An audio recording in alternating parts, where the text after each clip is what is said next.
ఇది కథ మచ్చ ట్రూ స్పోర్ట్స్మెన్షిప్ అంటే. నిన్న జరిగిన మ్యాచ్లో జీటీ వర్సెస్ డీసీలో జాస్ బట్లర్ 3 రన్స్తో తన సెంచరీ కోల్పోయాడు.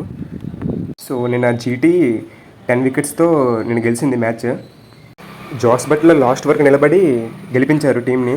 సో లాస్ట్ ఓవర్లో 10 to 11 రన్స్ కావాలి జీటీ టీంకి. అండ్ జాస్ బట్లర్కి జస్ట్ 3 రన్స్ చాలు సెంచరీ అవ్వడానికి. అప్పుడు రాహుల్ వచ్చాడు స్ట్రైక్కి. సో రాహుల్ వచ్చి ఒక 6-4 కొట్టేసి మ్యాచ్ ఫినిష్ చేశారు. మ్యాచ్ అయ్యాక రాహుల్ గారే చెప్పారు, ఇలాగ జాస్ బట్లర్ నా దగ్గరకు వచ్చి చెప్పారు, not my 100, just look at winnowing the game అని. సో నిజంగా జాస్ బట్లర్ ఒక ఇన్స్పిరేషన్ అన్ని బ్యాట్స్మెన్స్కి. సో నిన్న మ్యాచ్ మాత్రం ఫుల్ క్రెడిట్స్ జాస్ బట్లర్కే.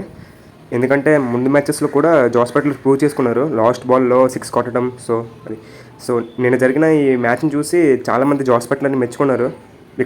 ఈ సిచ్యువేషన్ చూసి నిన్న చాలామంది కమెంట్ చేశారు, జాస్ బట్లర్ని మెచ్చుకున్నారు.